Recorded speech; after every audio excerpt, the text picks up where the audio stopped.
Galing siya sa work. Naglinis pala ako dito sa hallway kay itong, ang tawag nito, cabinet na to. Ilagay ito sa kwarto namin ni Habi. Tsaka dito din sa mga toys ng mga bata. Nilinis ko. Ang daming mga alikabok. Yan, dito. Ayan o. Bahay sa mga spider. Tapos, bibili tayo ng upuan dito. Yung mga damit dito guys is kay Daddy man. Since na may sariling cabinet na yung mga bata, marami na yung space naming dalawa ni Habi. Dito natin yan ilalagay para may space. Kasi pag may mga bisita kasi sila si Benan, tsaka kami guys, dito palagi sila sa kwarto, nagstay. Alas 2:11 na pala dito, no? And maya dito na rin yung si Daddy.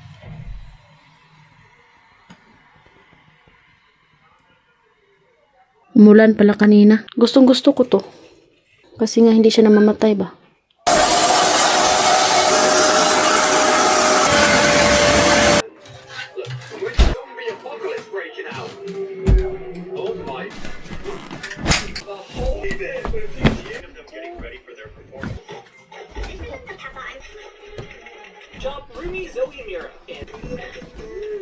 So ayan, nandito na si Daddy guys. Hello my love. Hello. Galing siya sa work. Ang sarap maglinis kapag may music. Kaya nagpa-music ako. Malaki naman yung space dito guys. Kaso nga lang, ang dami mga gamit. So kaya ngayon, pagandahin natin unti-unti yung bahay na pimpinan. Ang dami naghanap kung asan daw yung sala. So ito yung gagawin nating sala, no? Pag may mga bisita tayo, dito natin pastihon.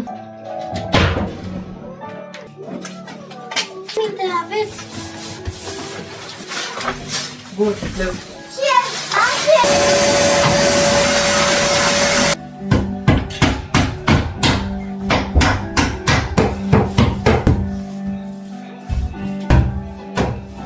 Yung mga sira-sira, kailangan dukdukin.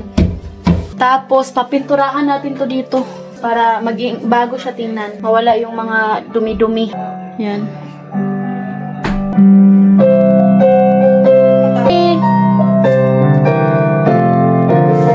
Dito man ako sa kwarto ng mga bata kay hinintay ko si Daddy na matapos siya kumain. Meron nang nakaprepare na food doon. Nilutuan ko siya. Yung nagluto din si Bianan. Si Mama ng chicken sa oven. Pahinga muna ako. And look at that! Ang galing na ni Edie mag-cooler. Wala na siyang pashesh.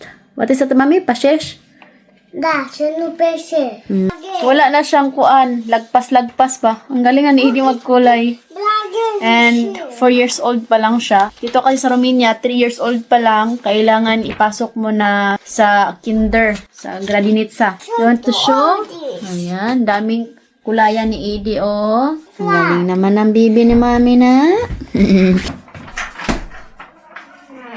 At saka, sobrang happy ko rin kasi nga 1 week vacation yung mga bata. So, at least makapagpahinga ako. Nakaka-proud talaga tayong mga nanay kasi nga ang dami nating ginagawa sa bahay. Gumigising tayo ng umaga para asikasuhin yung mga anak natin. Hindi lang nanay, pati tatay kasi nga sila rin nagtatrabaho para sa pamilya. Tatay at saka nanay dapat i-appreciate natin. Ayan, nakatulog na si Edie. Nilagyan ko ng cover para hindi malamigan si Edie. Alam nyo na pag winter malamig. Pangit ng weather today, oh.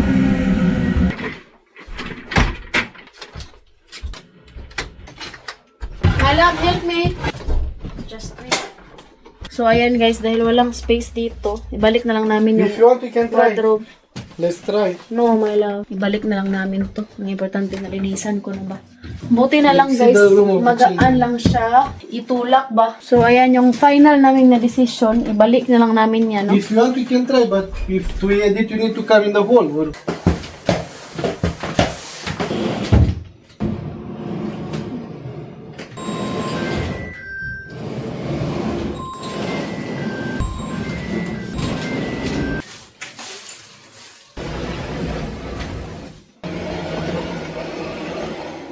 Guys, ito na lang talaga yung pera na natira ko. 14.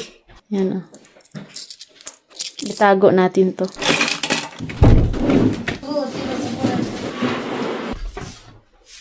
We will bring the cover to...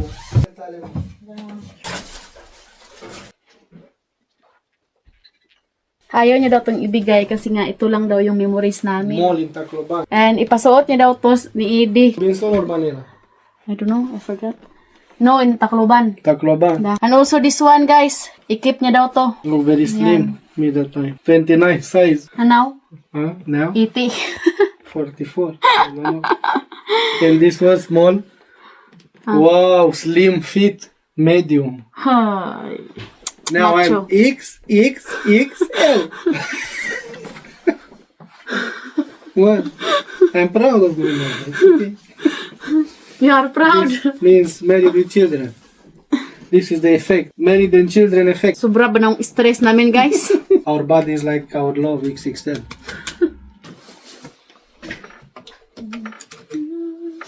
So yan, guys, tapos na ako mag-arrange sa mga damit ni Happy. Ayan. Ito yung mga bata. 6! Tapos na ako maglinis, no? Ito yung kwarto, yan, no? idea. Ngayon, magsampay na ako ng mga damit sa mga bata. Kaya nag-washing ako kanina.